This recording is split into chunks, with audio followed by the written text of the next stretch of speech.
好，那麼咱先来看一下主體。首先在外觀方面呢，我覺得是沒什麼太大問題的，在一些地方運用了預塗裝，整體拼裝完成之後的效果還是不錯的。拼裝手感方面呢，很不如可，我只能說關節依舊難懟，外甲嘛倒還好，但是有幾個零件找不好發力點就拼着很別手。來拉近點看一下头雕啊，分件加預塗裝整體效果還是可以的啊，就是有點小縫隙。手型方面，一对握持手，一对攤掌手，一对冲刺手刀手，一对握拳手，一对握刀手啊，也可以是点赞手，你懂的，以及一支持枪手以及一支扶枪手，一把突击步枪，3片分件没啥可说的，一把超長的狙擊槍啊，这個尺寸可以說相當給力了啊。上方的2個瞄準鏡以及槍口前方的這個零件是比較容易掉的，建議膠水沾死。然後這裡就不得不罵一下，到底是誰想出的這種神人握持方式？就是你得把原先的這個持槍手強行撐開來，硬塞進去。關鍵是什麼？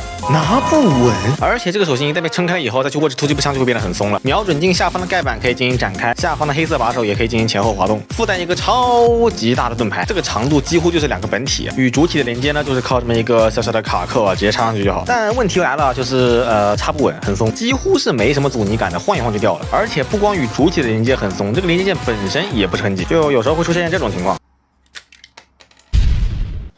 而且不光這個連接件，就前面這一大坨這一整個框架連接的也不是很緊，在你插到底的情況下晃是不會掉的，但是它會在你把玩的過程中瘋狂的掉下來。配置方面還有一個發射台、電纜以及一個布魯克祖傳小支架。主體與發射台的搭載呢就是這個樣子啊，沒有卡扣，就是純放上去，而且並不是很貼合啊，就湊合看吧。剩下還有這麼一堆多餘的關節以及備用零件。來看一下可能性方面，首先頭部抬頭低頭幅度很大，360旋轉沒有問題，左右側頭有一丁點，肩膀可以向外拉伸一點，360旋轉沒有問題。拘束器是連在軀幹上的，所以並不會跟着手臂一起旋轉。肩膀平台可以超越1.90度大臂平轉，沒有問題。手肘雙關節超越90度，手腕就是一個很常規的關節，替換起來也很輕鬆。我沒玩過戳腰機啊，不過這一回應該是不會發生戳腰機那樣子的斷手腕的情況了。腰部3段球關，向各個方向的可動幅度還是比較不錯的。不過在左右旋轉的時候需要小心點，不然的話容易把背後的零件崩出去。腿部前踢90，後踢。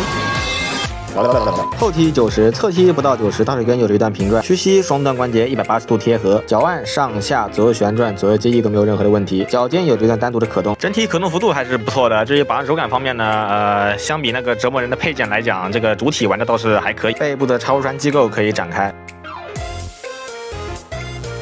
好，那麼最後總結一下吧。造型、分色、可動性，我覺得都沒什麼問題，配件給的也挺多的。目前拼多多130多的價格，我覺得這個體量還是很值的。但是整體的把玩體驗，主體還好，但是這個配件真的不行。就這個狙擊槍的私人握持方式，以及這個扣不穩盾牌，對於把玩體驗來講是非常糟糕的。所以呢，我個人覺得，如果說你是買過來直接拼好戰師的話，那還是不錯的。但如果你想把玩的話，就得好好考慮一下了。好的，那麼本期視頻就到這裡結束了，記得3連，我們下期再見，告辭。